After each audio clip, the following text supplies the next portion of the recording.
gentleman from California.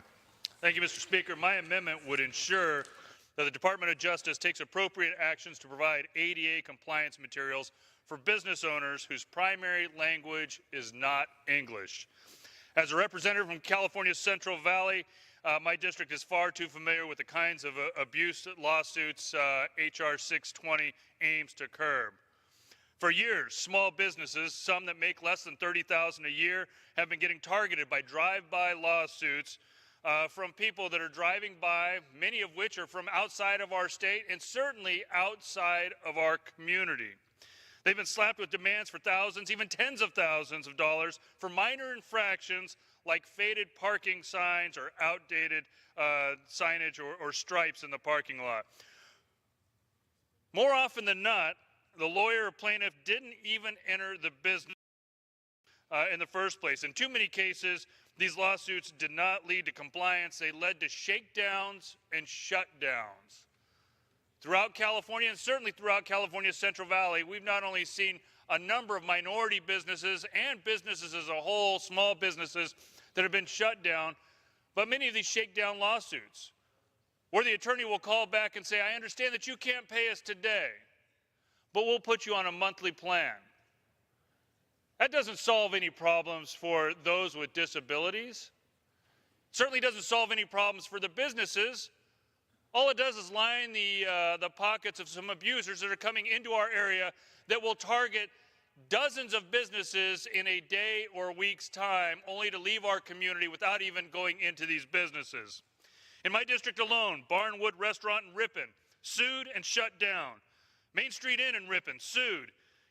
County Ford Trucks in Ceres sued. City Hall in Escalon sued.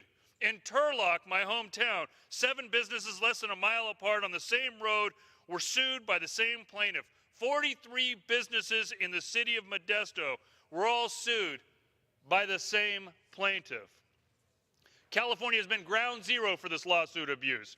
Even the state legislature, in a state that is not considered conservative by any means, has had a number of ADA lawsuit measures aimed at trying to curb this. But the federal government has a job to fix this, and that's one of the reasons that I'm co-author and support the ADA Education and Reform Act. I especially support its provisions to increase business owner education on ADA compliance, which I believe my amendment can help to strengthen. In California, 75% of the businesses targeted by these types of lawsuits are immigrant or minority owned.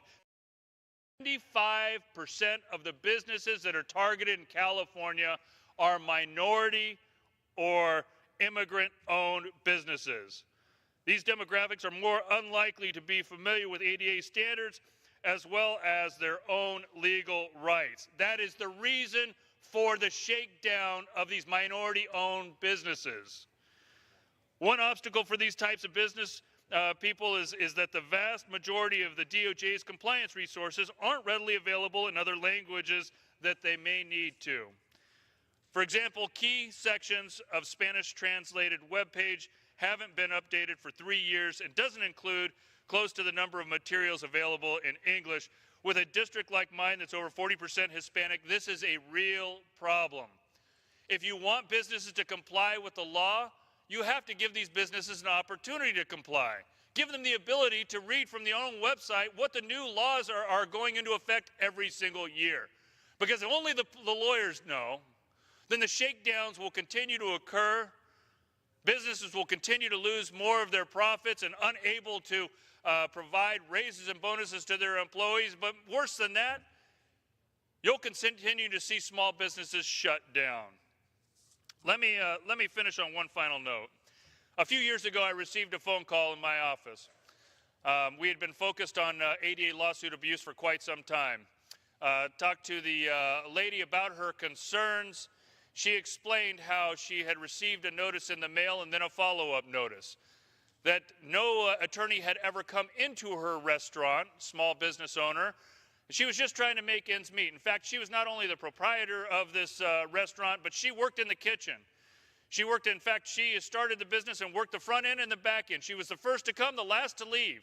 We've heard a lot of these stories about small businesses regulatory impacts that they face. But in this case, I was amazed to find out that when I visited, she was more than happy to fix any ADA compliance issue. And as she wheeled around in her wheelchair from her kitchen to the cash register, and her Spanish language being the first language that she knew, she wanted to fix things for her customers and fix things for those that are coming in with disabilities. We need to give her the opportunity to do that. I yield back and ask for support of this bill. For what purpose, the gentleman from Virginia seek recognition? Mr. Speaker, I rise to seek the time in opposition to this amendment, but I do not oppose the amendment. Is any member opposed to the bill? Opposed to the amendment? If not, the gentleman from Virginia is recognized for 5 minutes. Thank you, Mr. Chairman. I yield myself such time as I consume to first commend the gentleman from California for addressing this issue. He is quite right. That is important, that in order to expeditiously make sure that accommodations for the disabled are made, people have to understand what those requirements are, and the regulations on this change frequently and constantly. So I do not oppose this amendment. In fact, I support it. I would ask the gentleman if he would work with us moving forward to make sure that this does not impose an inordinate burden on the bureaucracy responsible for putting this out so as to delay getting new regulations to protect the ADA folks out. There are many, many languages spoken by people in various businesses in this country. Some are very common, and that's definitely the case, but we may not have this written in